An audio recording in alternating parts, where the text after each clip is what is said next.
It's normal. Terrifying.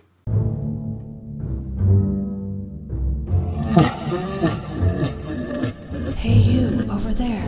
Yeah? Guess what? What? You wanna talk spooky stuff? Okay.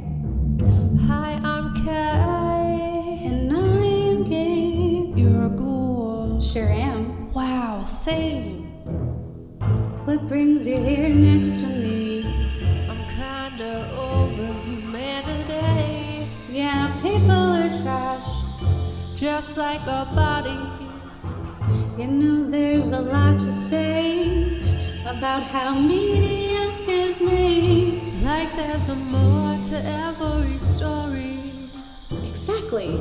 It's fascinating. We could make a show, A show? and we'll let everybody know. Use our brains.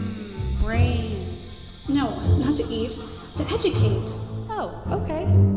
Yeah, I guess you could say we're the ghouls next next door. Hi, I'm Gabe. And I'm Kat. And we're the ghouls, Ghouls next door. Talk about spooky stuff. Like Cat. I am terrifying today. Yes. For our audio listeners, I am blue. Hopefully you'll see it in the album art. Yeah. Glorious. Gabe, you look... I'm sorry, not cursing. You look amazing right now. I just want you to understand. Yeah. I had to curse to really get that Just point how across. great it is. Yeah, I feel Yeah. like I am meant to be pastel goth, and I have been failing my whole life, like what my true nature is, by not being pastel goth this whole time. I am very blue. I'm Yes. blue. If I was green, I would die. Yes. Yeah. Yeah, we are very gender normative.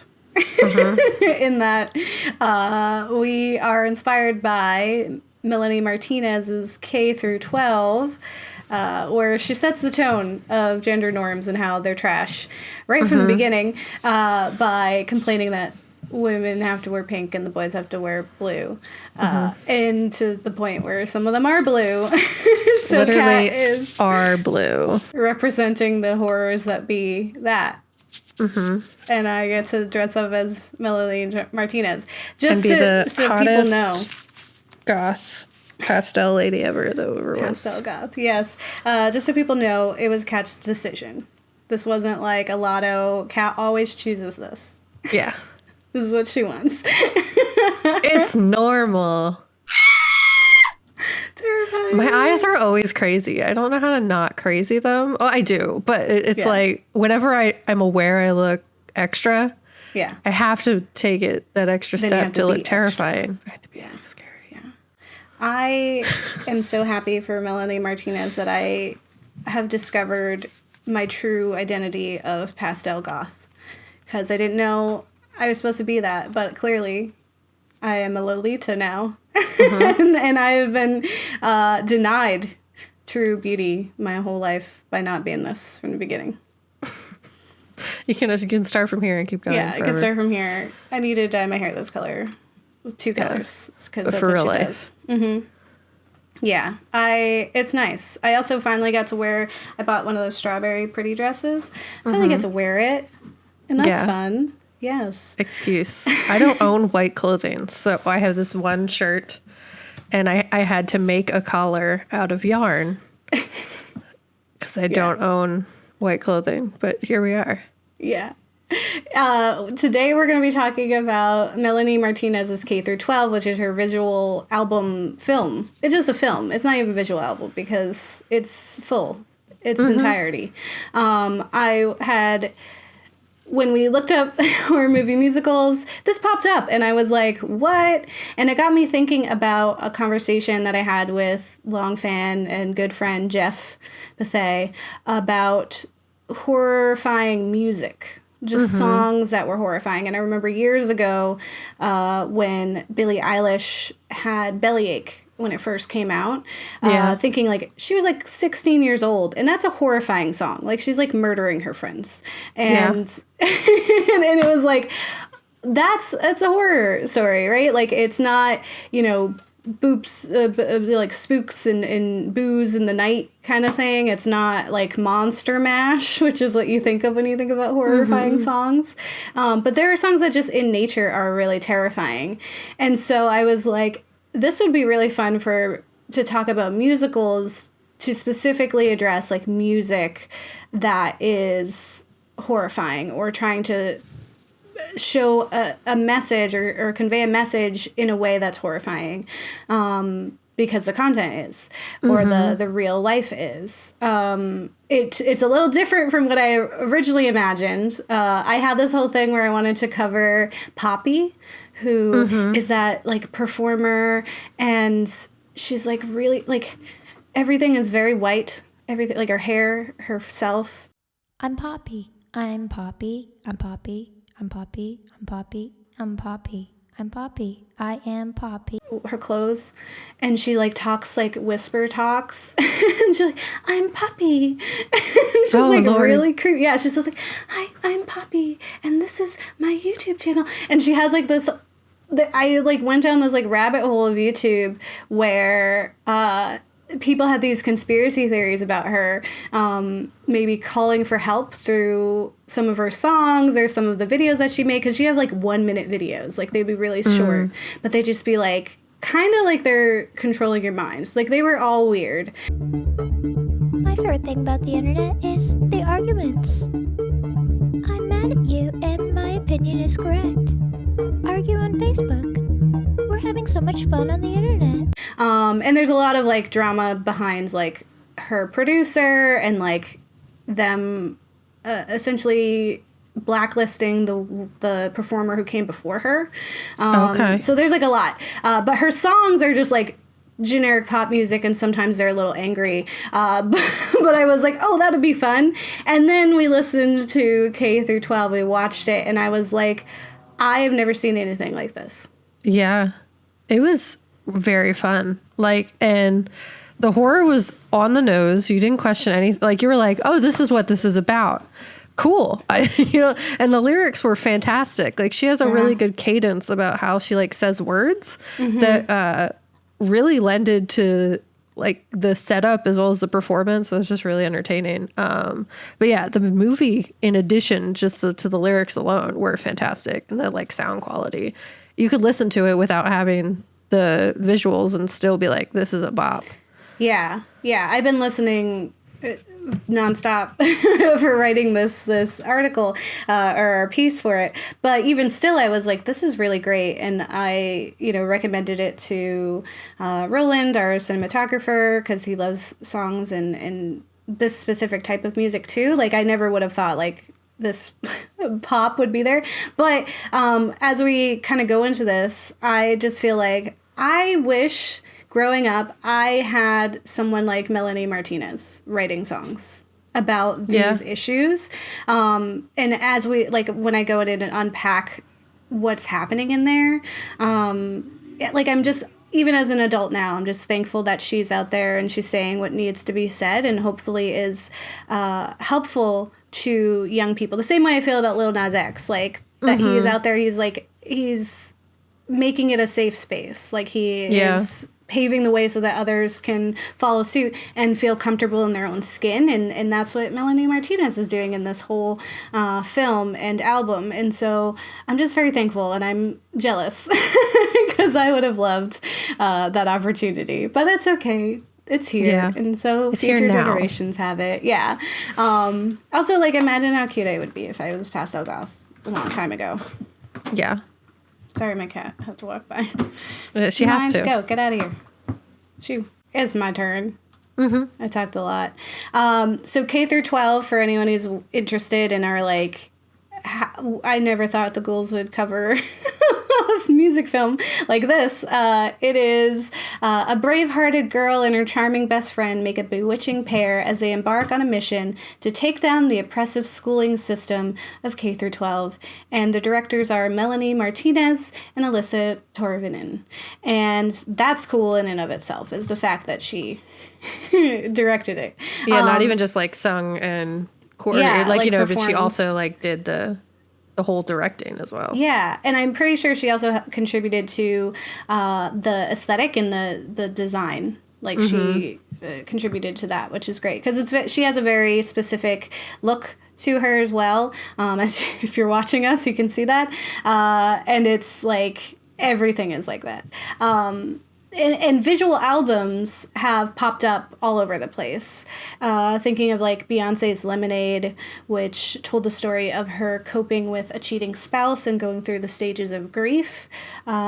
Or Janelle Monáe's Dirty Computer, which tells an Afrofuturist tale that criticizes present-day America and inspires a culture shift.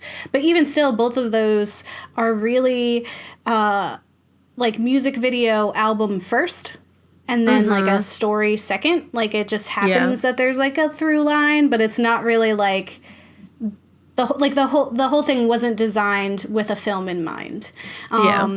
When we were working on this episode, I had discovered that Halsey has a film out that I cannot see. If anyone has access to it or can share it with me, let me know. But hers is If I Can't Have Love, I Want Power.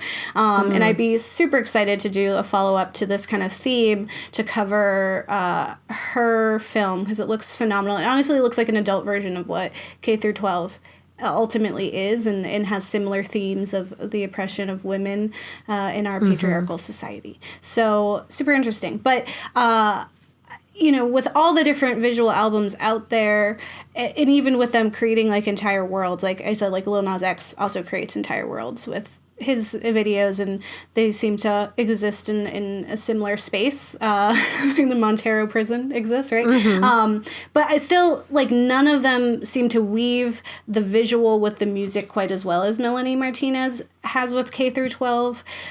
It features songs with titles like Nurse's Office, Teacher's Pet, Recess, Detention, and Wheels on the Bus. It's just, there's class fight.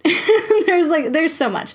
And it's a fully realized and all-encompassing in its themes and goals. Nothing felt like it was not supposed to be there. Whereas, like, with, like, Dirty Computer, there's a lot of the music videos where clearly they're in the same theme, but sometimes I felt like we just kind of stopped over here to just hang out and do this video, and I was like, what is that? Why are we over there? Same thing with Lemonade, where it's like, yeah, but I think it's, like, a stretch to say this is in the same theme. I set out to cover how horrifying music could be originally, but stumbled upon this film, and I fell in love, honestly. It's not subtle in the least. The lyrics don't shy away from relentless commentary and critique, and the songs are catchy as hell. They're just in your head, and they're phenomenal.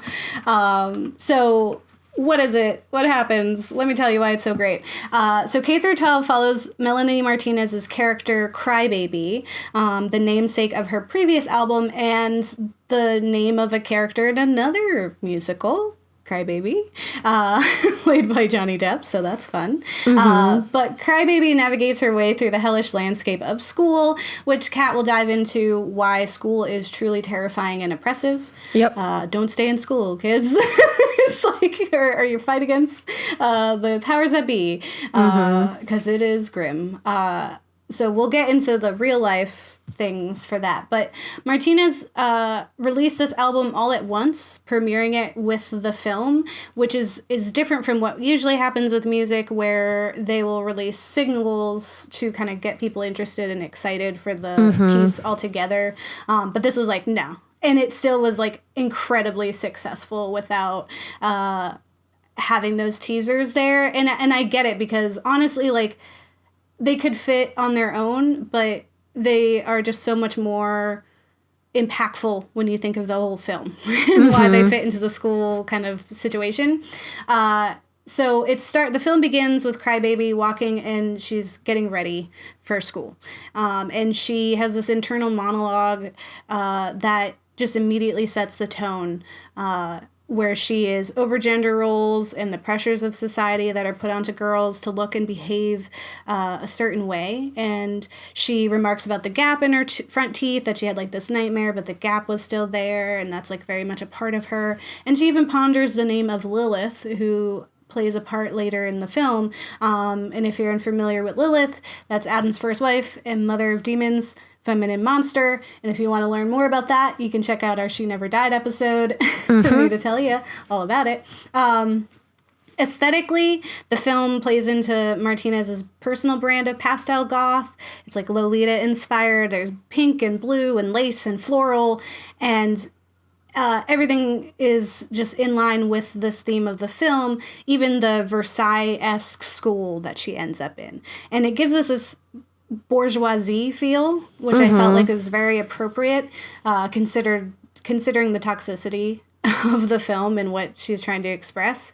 More, gender expectations, but still there's just toxicity in wealth as well, that I think she's kind of putting in there. So we start with Crybaby on the bus. Wheels on the bus. Getting a glimpse into this Seuss, very Seuss-like environment with her fellow students. Girls are wearing pink dresses and boys wear blue.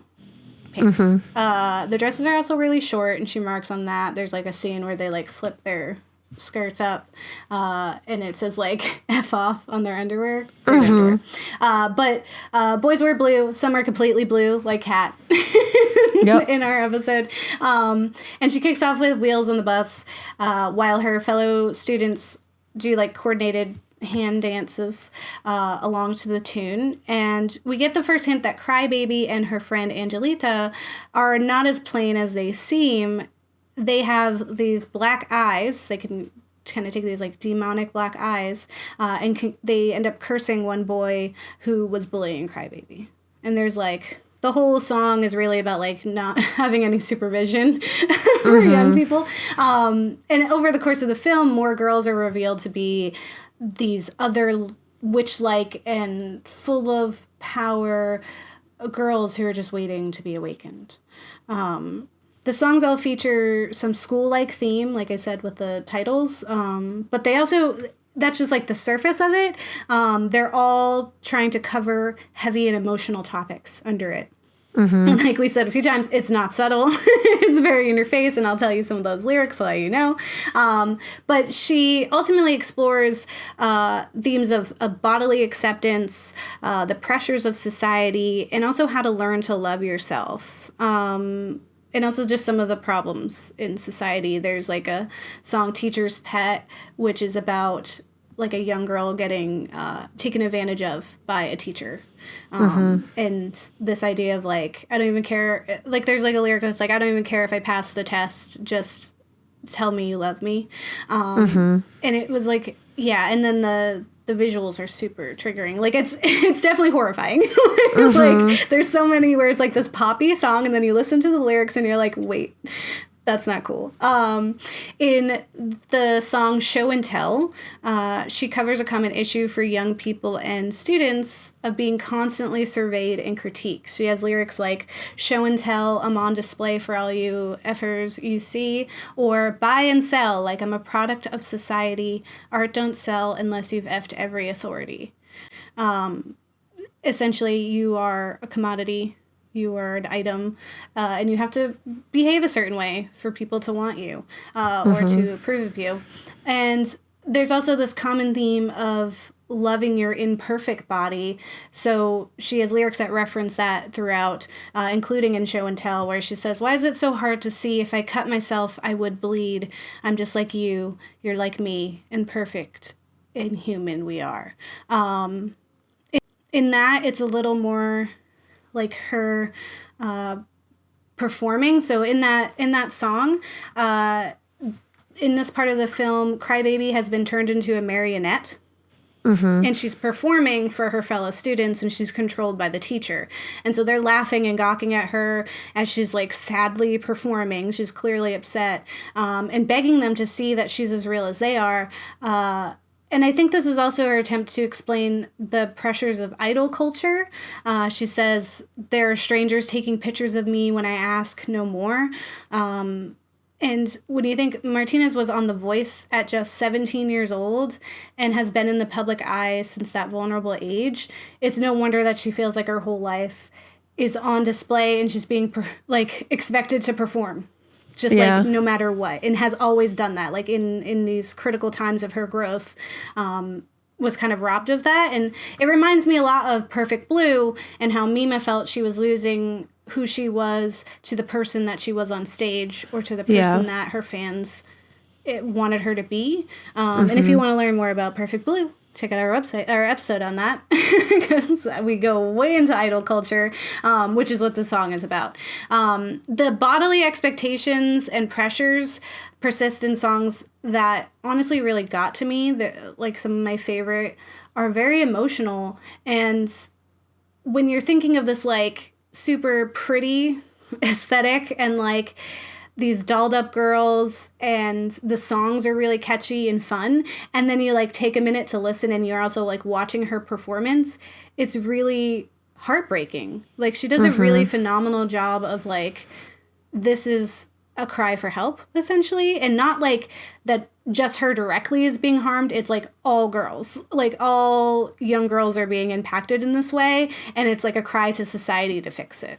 So in the song Strawberry Shortcake, Crybaby critiques her own small body while she's undressing in the locker room. And she kind of expresses how there's this need to police your own body, which is a constant problem for girls in school regarding dress codes. And she says, feeling unsure of my naked body, stand by, watch it taking shape, wondering why I don't look like Barbie. They say boys like girls with a tiny waist.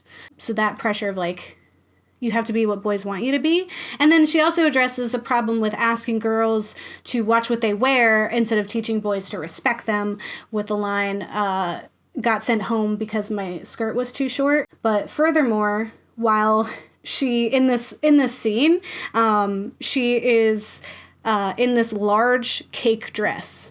It's like huge, and it's made of cake.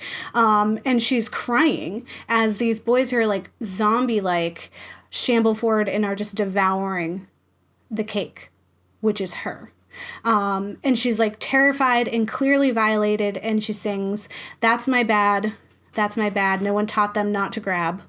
Now the boys want a taste of the strawberry shortcake." And it's like, the song itself is like, that's not bad. It's so poppy. But then it's like, what did she just say? And she like plainly calls it out and says, instead of making me feel bad for the body I got, just teach him to keep it in his pants and tell him to stop. That's it, right? Like, basics. Like what we have, been asking for forever. But that coupled with how honestly, like, upset she is, and just the imagery of them devouring the cake is like, I mean, we cover a lot on Ghouls how upsetting it is when there are rape symbols or just scenes in film, and how gratuitous it could be in horror and unnecessary. And this is like a representation of that without, like, you don't have to show that for us to get the gist. Like, we know how upsetting it is. It hurts to watch, but you didn't have to go there. You know, like, you can do that with art. And this young girl is doing it. Like, even thinking of Perfect Blue with the scene with Mima, like, she's acting in that scene, and it's still really traumatic and kind of unnecessary to go on as long as it does, or to do what it does, animated or not. So thinking, like, here's how you can do that, get that message across without actually putting anyone through that trauma. Creating that safe space. So I think that's pretty awesome. There's also magic in the world of K-12, and Crybaby finds more girls like her, the magical demon-eyed defiers of the norm. In one scene, they discover that one of the I would say plastics, popular girls, might be like them, and she's being smothered by her own friends, quote unquote, struggling beneath the shadows and expectations of them. She has a song called Lunchbox Friends, which is about not having fake friends at school, essentially, and the ones who are like, yeah, I'm your friend, and then as soon as the bell rings, you don't matter to them. But there's an even more impactful song that comes right after that, which finds Crybaby in the bathroom, where she finds this girl being forced to vomit up her small lunch that was of oranges. And here Martinez takes time to discuss struggles with eating disorders like bulimia, which she's hinted in previous albums, like with a line or two, but this song is like, this is about that. It is about your expectations and the pressures you're putting on your body, but it's also about like the unhealthy way that you are seeing your body. It talks about body dysmorphia. She has, the lyrics like, your body is imperfectly perfect.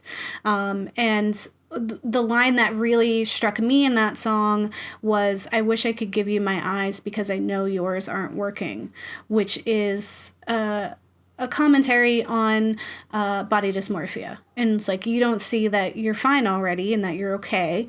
And so instead what you're doing is, the song is called Oranges because that's what they eat instead. And it's essentially like you're just shoving that in there. She talks about like shoving tissues in your mouth and all these other things that are like a really harsh glimpse into the world of an eating disorder. And she helps this young girl kind of learn to accept herself, who is already honestly very beautiful. And that's honestly what it's like anyway at the end of the day. It's like those girls who are doing that are already beautiful. I think there's also this strong message in the fact that her friends were the ones making her do it. Because it's not all, like, patriarchy affects everybody. Not just, it's not just like, those are the big bad over there. It's like, no, we're also like being affected, and the way that we see the world is being affected. And so then it kind of spirals out from there.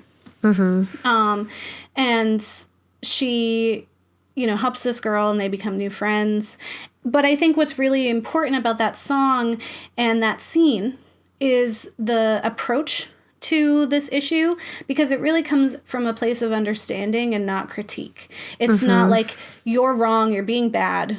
It's, I understand why you think this, and it's not your fault that you think this, but we're going to get through it.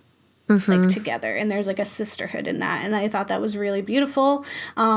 This song was more, out of all of them, this one does take you a little bit out of the world, because it changes to more of like an orange and green aesthetic, and she's like kind of outside, and it's more like a dream sequence than the other ones are, but it's still like it's still there, like she's still in that world, because she started out with like that, and bulimia and eating disorders is very appropriate for K through 12 themes. But you might be asking, where's the horror? Like, because these topics are horrifying, but like, is it horror? But throughout the film, there's actually violence, there's fights, there is death, disembodiment, and even strangulation. There's like a part where she's fighting the girl there's like a line where she says like, Kelly has a fat ass, but she's like jealous because she wants the boy. Anyway, they fight in recess, and her cool bicolored hair like wraps around the girl's neck, and she's like choking him, and then she has that line that says like, the boy that she loved saw her as a monster when she did that, when she fought her.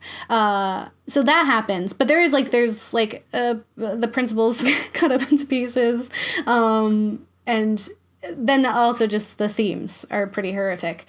It's not overly gory or frightening but when you're placed on the background of this pastel goth world Martinez built, it's unsettling. Because you just don't feel comfortable, and that's the whole point. Like, you're not supposed to. And there's like the dances are great, the set designs are great. Every time she's got like a new look, it's awesome. She has like one where she's like, her hair is up and she looks very like French, like Marie Antoinette-esque. She has like braids. It's all over the place, but it's great. And then she also has like her troupe, like the other girls are super cool and powerful.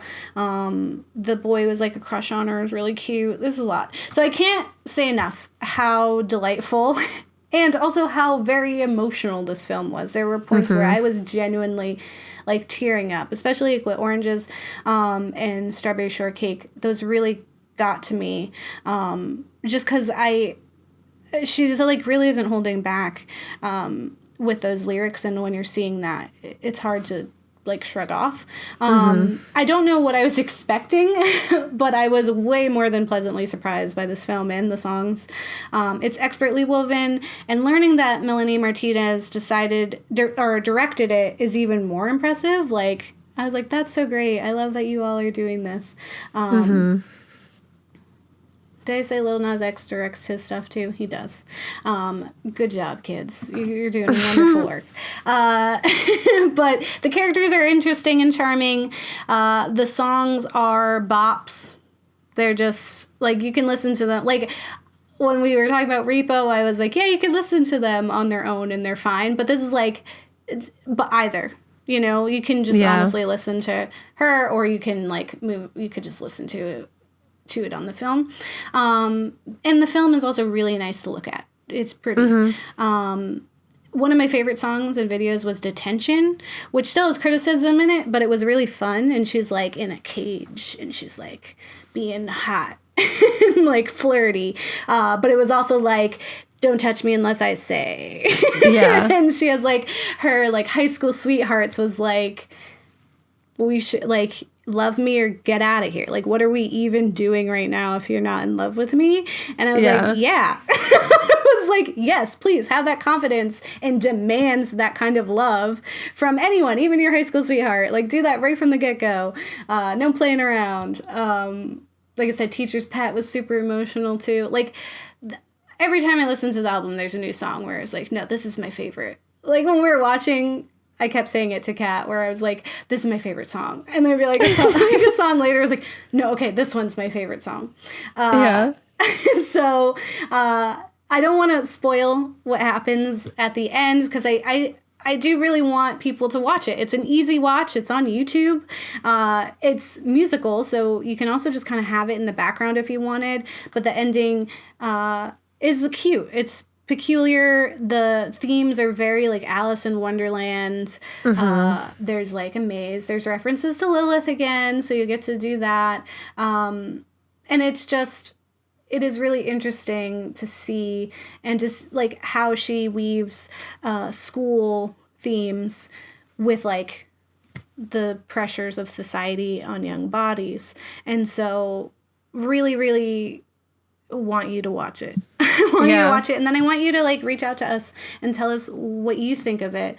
And if you like have any thoughts, if it struck you in any way, or if you're like, wow, this is awful. Also, if you like I said have if you have access to Halsey's video album, I would love that, because it looks really good. Like, that looks like a full film, and it's like A24 level film. And I'm like, how do I get it? And it was like in theaters in IMAX for like a week, and I was like, it's a pandemic.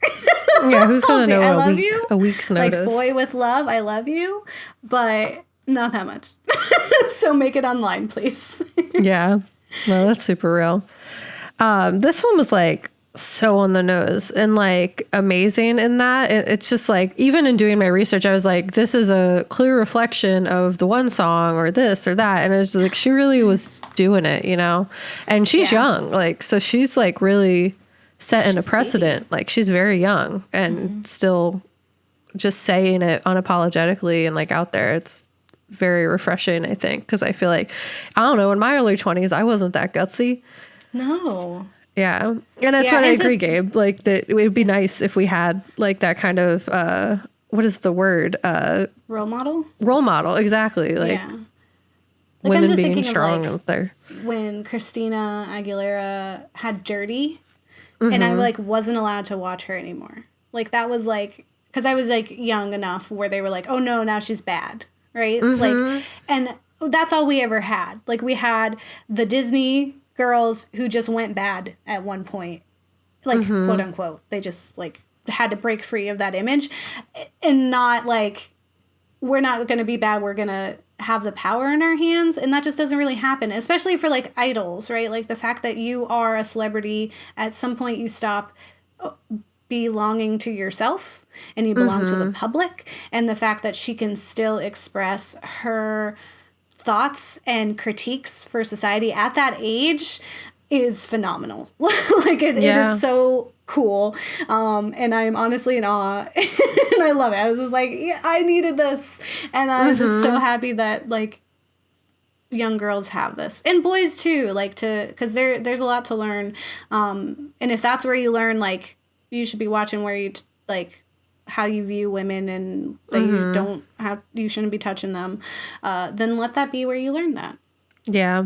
And it's also interesting, I think, like in terms of the fact she was young, it's like the millennial generation, we live in this very like transitional period because we had the early 2000s, which is just offensive as hell. And there was like a lot of transitions in terms of like feminism and like growing in that regard and like kind of creating this environment that I think is more so taking off today.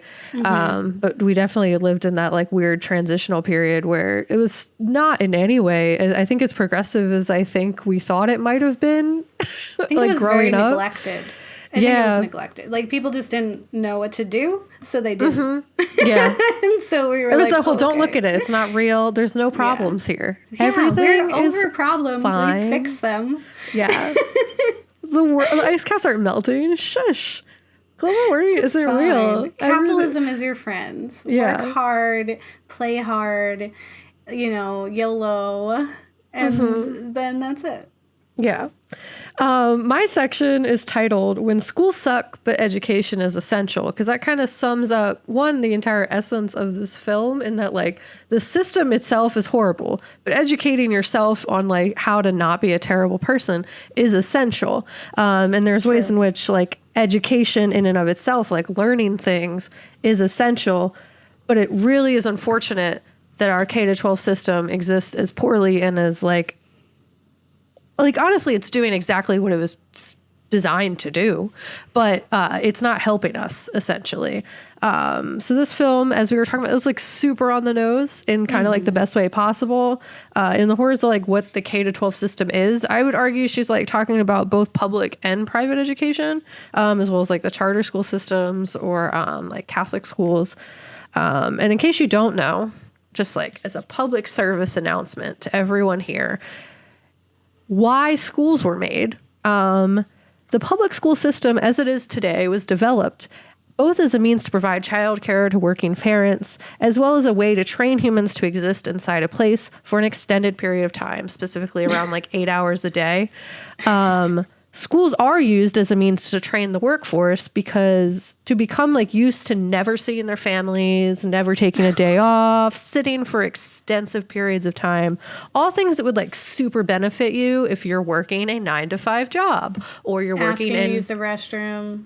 Yeah, exploitative environments like factories and stuff like that, like warehouses, anywhere that like you really don't get rights in those scenarios. You have to be obedient or you lose your job because ultimately the kind of theme is that you're replaceable. And it's really interesting because I think the real reason why so many kids have ADD and ADHD is because evolutionarily, like we have not progressed to the point where that's okay for our bodies and our minds. And we were not meant to exist this way. So the majority of humans who are used to more like creative and expressive lifestyles are like forced into this sitting and like sedentary lifestyle where you just kind of have to exist in a place for a long time just to survive.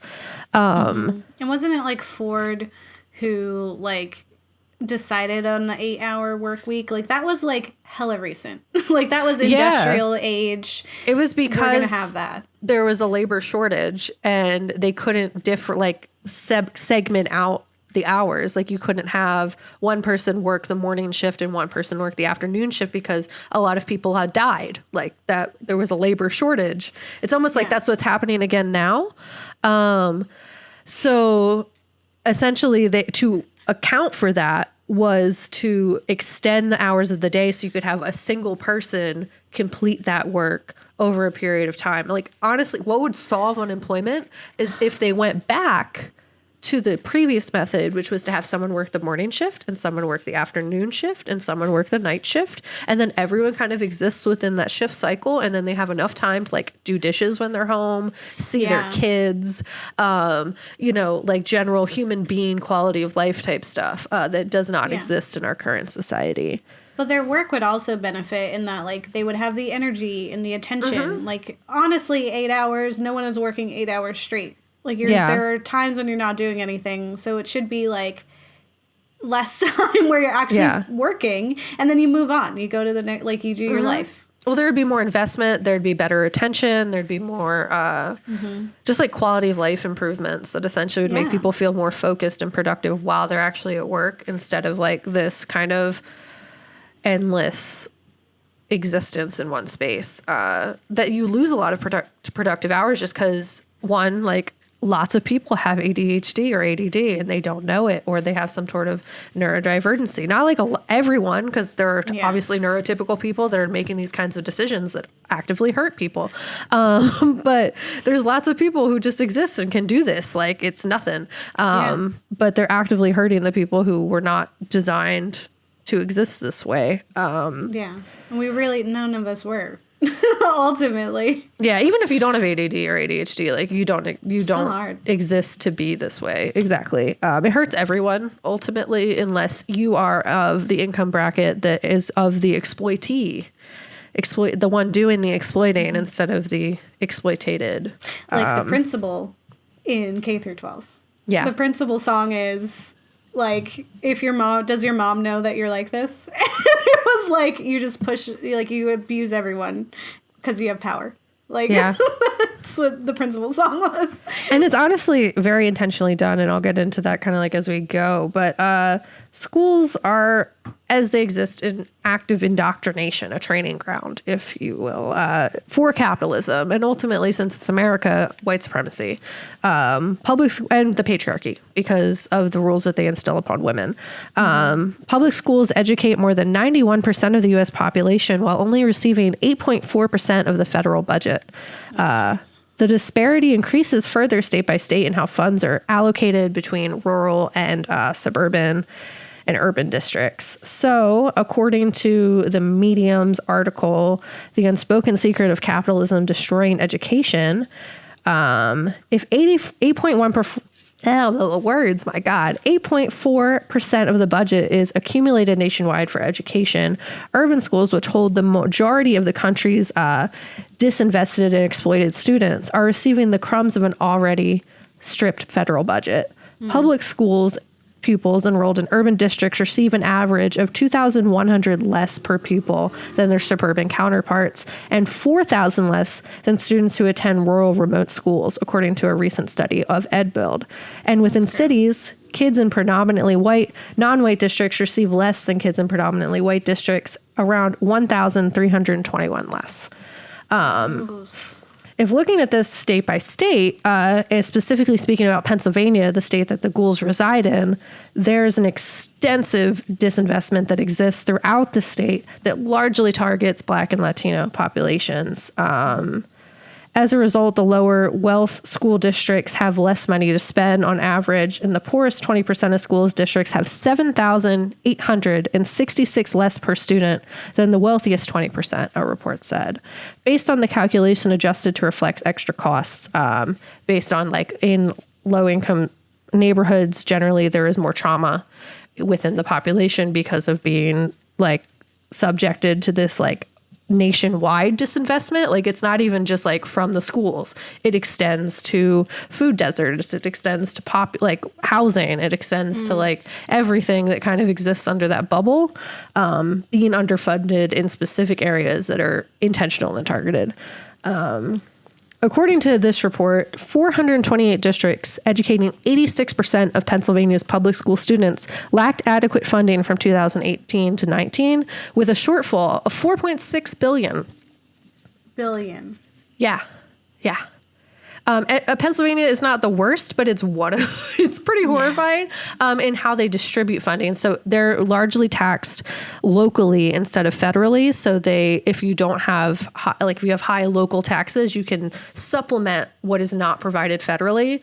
But if that isn't the case, if you live in Philadelphia, for example, where large businesses are given like tax subsidies so that they don't have to pay taxes for the first 4 years that they exist, you're getting significantly less tax dollars to supplement like the missing money, if that makes sense, just because of how Pennsylvania like designates their funds. Aside from even funding concerns, the ways in which the curriculums are developed is largely slanted towards instilling a love of capitalism, a love of white supremacy, a love of the patriarchy, a love of work and productivity that frowns upon individuality, self-care, creative expression.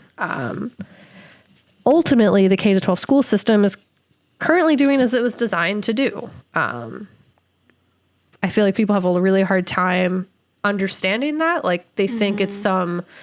They think it's broken. Yeah, it's broken. It's not broken. It's doing exactly what it was designed to do. So if you want to change it, you have to destroy the system as it exists and build a new one. Ultimately, though, that's not...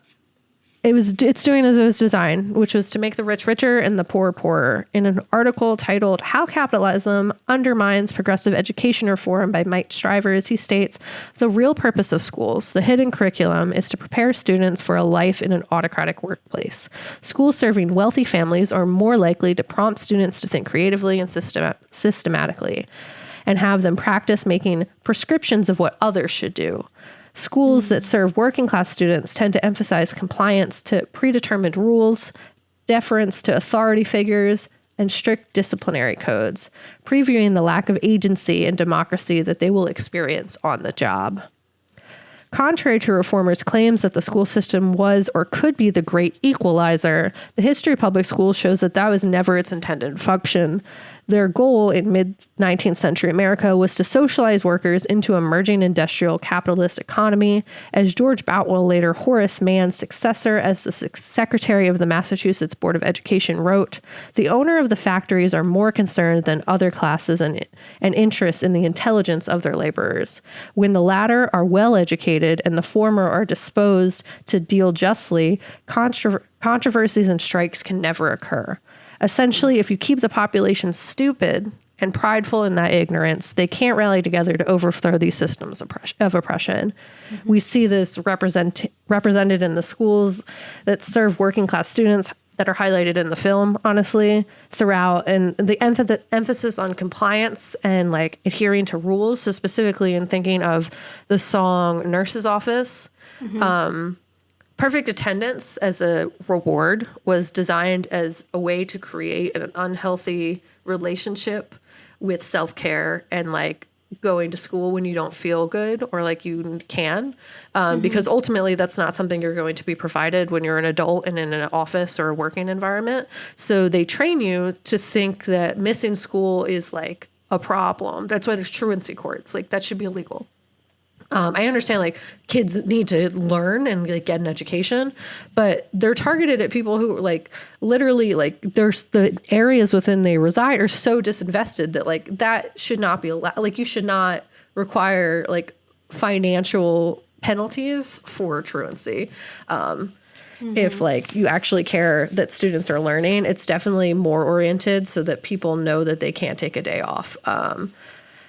Like going to the nurse's office to like have a second to just breathe because you didn't feel like you wanted to go to school in the first place. You just wanted to go home. Like that's what the lyrics are in the song. And I used to do that. I didn't want to go home because I did not have a fun home life, but I spent lots of time in the nurse's office because I did not enjoy being in class either. So it's like, you don't have anywhere to go.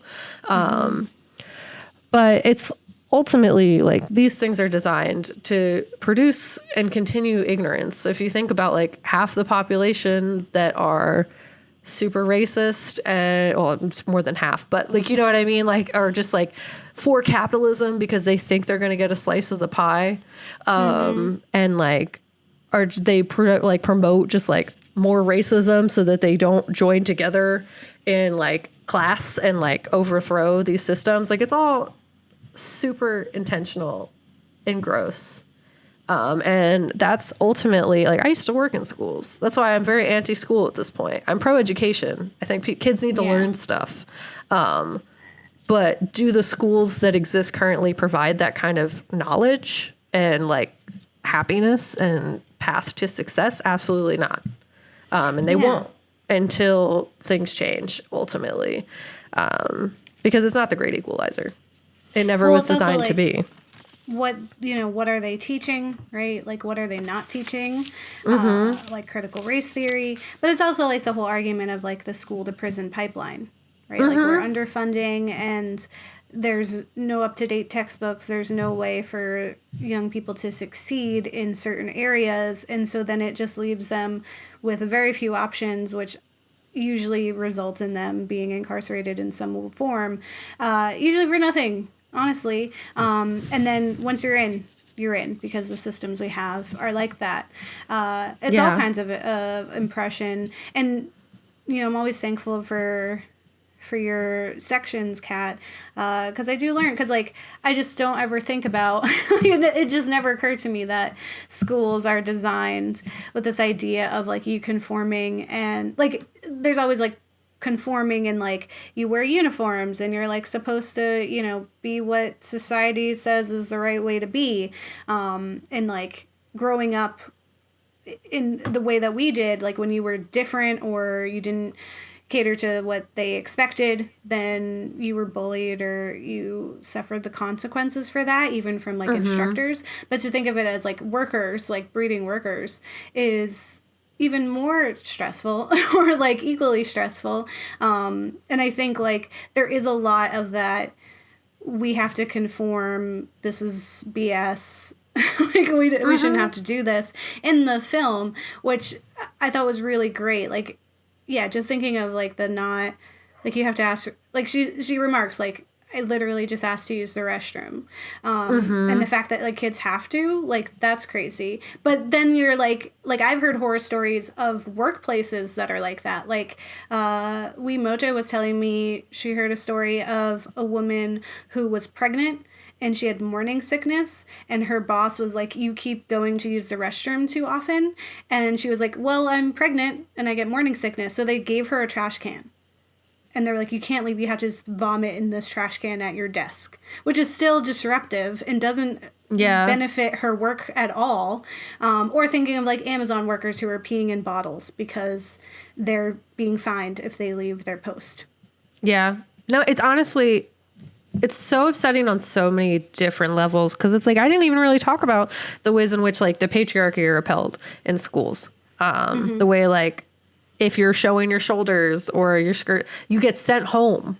Like, like, if you have a teacher who is creepy and should not be looking at young girls, like, in that way, that sounds like you should fire that teacher, not send that child home to change because ultimately they're all children. You know what I mean? Yeah. Like, so that's pedophilia. Like, they all just are a problem. Ultimately at that end. It's just like a whole thing. Ooh. Uh-oh. Oh, we're back. Oh, there you are. I am. Sorry. There you are. Okay.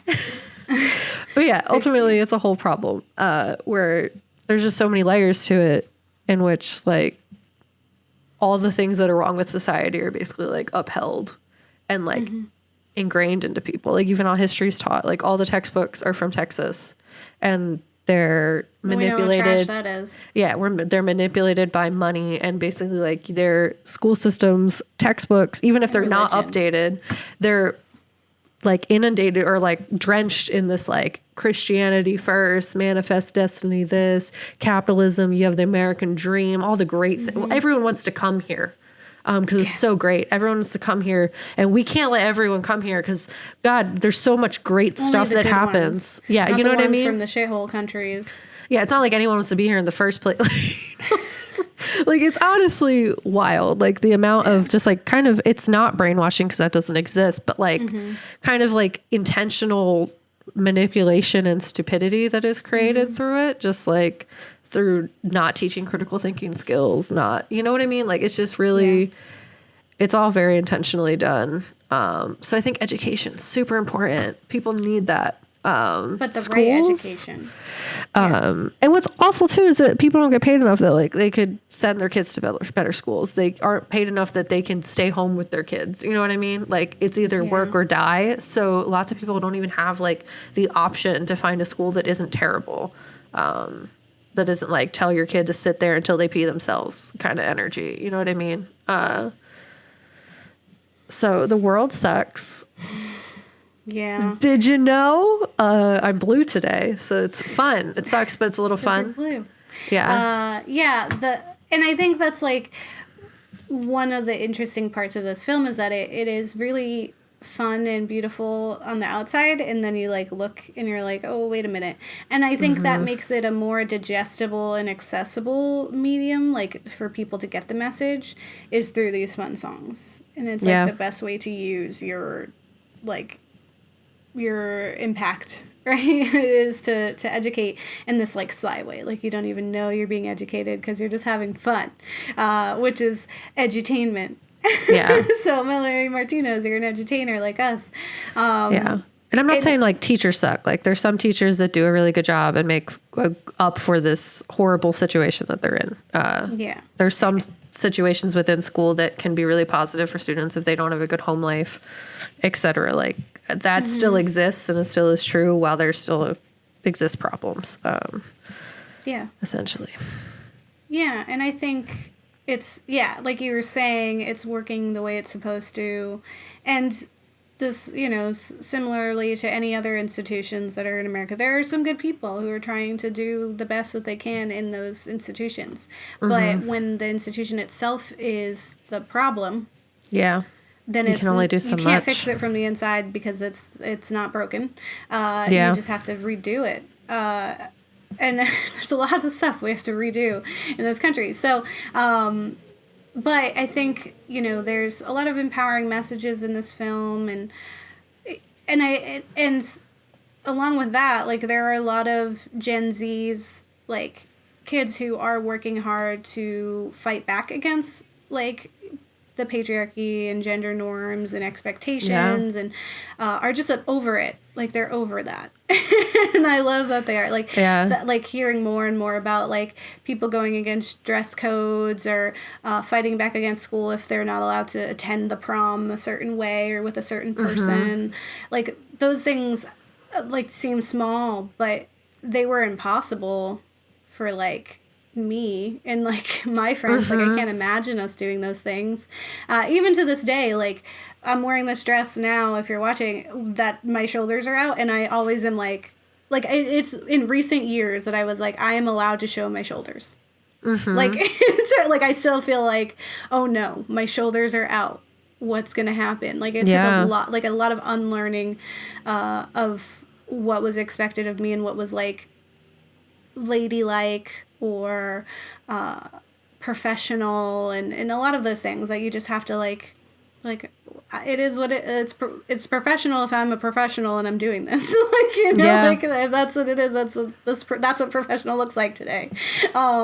So I hope this film empowers people to stick it to the man and the institutions that are there to oppress us, but also to be entertained and have a good time, and know that like music can be a tool just as much as film can in educating people on certain traumas and experiences that maybe they're not super knowledgeable in. Like I don't know about bulimia. I've never done it, but I feel like I got a really intense glimpse into it just from that song. Like empathy building, 100%. That it's, as you said, like it's a place of understanding and not of critique. And I feel like the world exists often in a place of critique when understanding is necessary. So it does a really beautiful job doing that. And also just like, God bless the internet. There's a lot of scary things, but I feel like a lot of things change in a different way than they were able to in our generation. Like we're still alive, so our generation still exists. But like when we were younger, we did not have like access to just strangers who will call a school board until they fire somebody. You know what I mean? Like you can really do a lot of activism that exists in this current interweb world that's like really inspiring and like powerful. And honestly, it took me to, I'm 28 now, to like kind of feel comfortable to like be what I want to be. And it's kind of cool that like kids through the internet are able to figure out that stuff so much younger. Yeah. Doing things like I never thought would have been possible. Like, it never would have occurred to me at the age that Melanie Martinez is to even say those things. So I'm very thankful for her.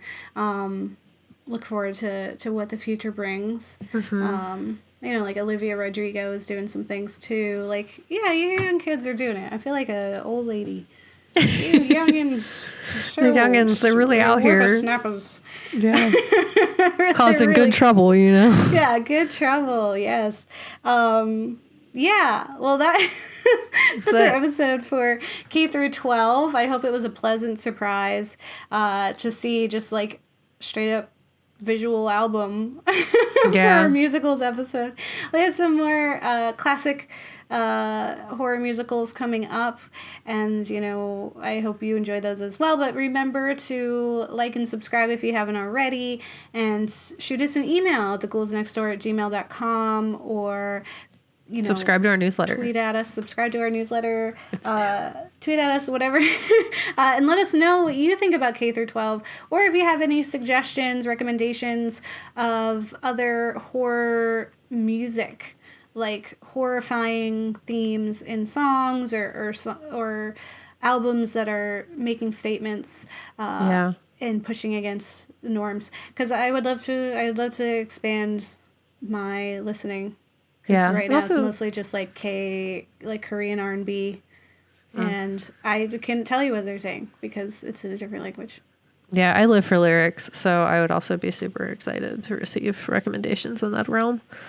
Yeah, 100%. Yeah, always recommendations. And again, if you, Halsey, if you're out there, it's me, Gabe. I would love to watch your film. Yes, please. I think you're great. Honestly, genuinely, love what you're doing out there, and want to see it. I want to see that hard work, the A24 level film that you made, because it looks so cool. It's like The Witch, but like Halsey. I believe it. If you get access, I hope I also get to see it. Yeah. Halsey. Well, with that being said, don't get married. They'll eat your kids. Or they'll be fine, but they'll go to school and they'll be sad.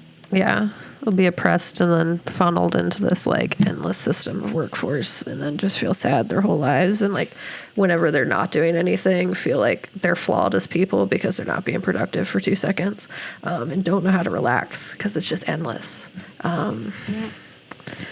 Stay young, even though young sucks too, but like just stay. Yeah, stay young, forever young. Well, that's like how you get overwhelmed by too many things going on. It's like I'm the opposite, where it's like if there's not a million things going on, like I'm overwhelmed. I'm like, why is there not more noise? Like I feel crazy because there's not, like I'm not focusing on 20 things. Yeah. Like I know that's like the opposite of what it should be, but I'm just like, there's only 2 things. You'll get there, Gabe. You just gotta take the capitalism out of your box for like a second, and you'll get there. I promise. Hopefully. All right. Well, down with the patriarchy and capitalism. Viva la revolution. Yeah. Said that really silly. Revolution. Yeah. Okay. Bye. Bye. Jesus, kid. You got puke right now? Oh, poor baby. I think she's done.